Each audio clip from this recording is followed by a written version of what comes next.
My dear friends, on everyday basis, many things what we read, hear, and see give disturbance to us. We get disturbed, but then we are helpless and we move on in life. We continue our lives. But there are some people, they don't stop there. They want to improve the situation by taking certain suitable steps or initiatives. I don't have to introduce Rajaram Mohan Rai, Ishwar Chandra Vidyasagar, about whom we have read in our texts. They were social reformers. In this connection, I am very proud to introduce Dr. Iswarya through my channel, who has taken an initiative to do something which is really worthwhile. She has taken a few steps to stop stalking.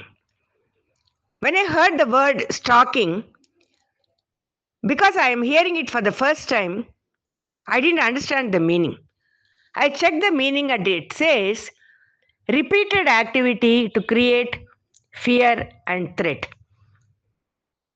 So she is going to tell us what made her start this initiative and what was the incident behind this. Dr. Aishwarya, she is an assistant professor working in a college at Bangalore.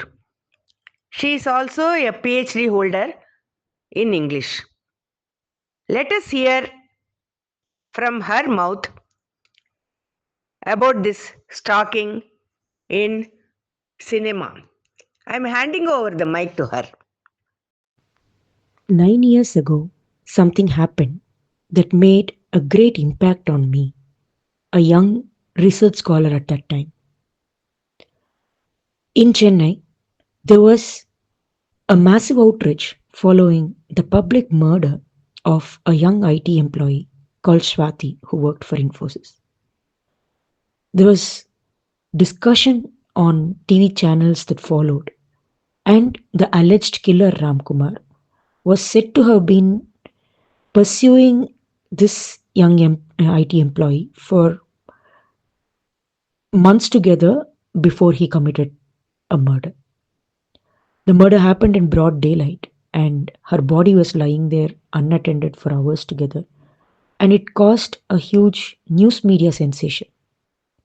But the sensation apart, the question on everyone's mind was what really drives men to commit such acts? How is it that we've grown up in a society where men don't learn to take a no with grace?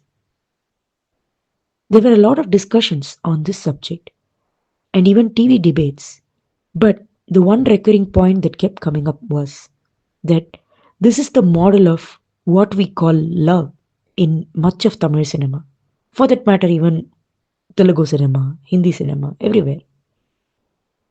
In 2016, when this news coverage was going on, there were multiple hits from film stars who had made an entire career out of stalking women who had said no to them until they said yes. And this set up a very unhealthy precedent.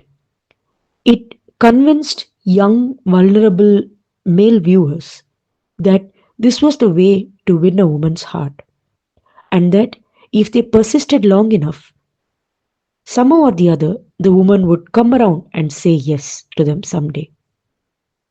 The danger with this line of thinking is that when you force a woman who has absolutely no interest in reciprocating your feelings, there has to be an end point at some place.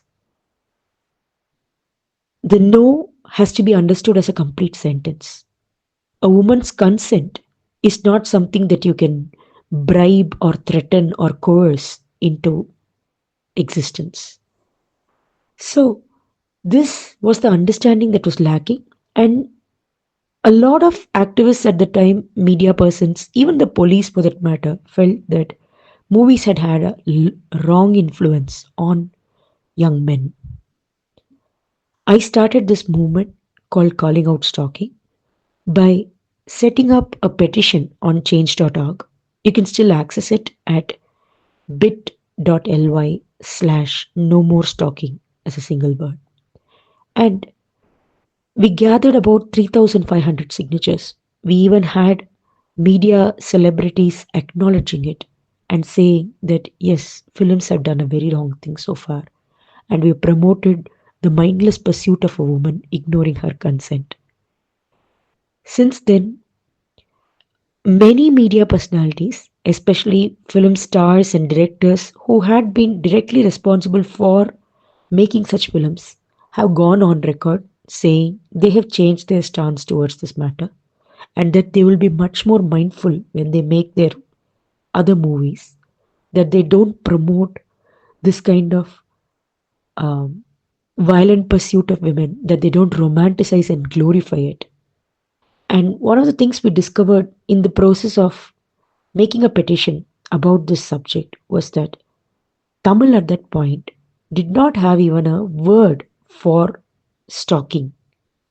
They would use the phrase Turatti Turatti Kadal in newspapers, meaning uh, chasing after someone and loving them. But we needed to make a distinction. We needed to really dissociate the idea of love from this kind of violent pursuit. In fact, for those who might not know, stalking or the pursuit of a woman who has expressed her unwillingness to be pursued is a crime in and of itself. Very often, stalking leads to other much more severe crimes such as rape and murder. But as a standalone case, stalking in itself is a crime. Section 354D lists out the penalties for stalking under the IPC. And this was the sort of awareness we wanted to create, that what was being glorified by our cinema was in fact a crime. I think we have had reasonable success with that. And I'm happy to know that many filmmakers today have become much more conscious about the way they pursue love or portray love. Thank you.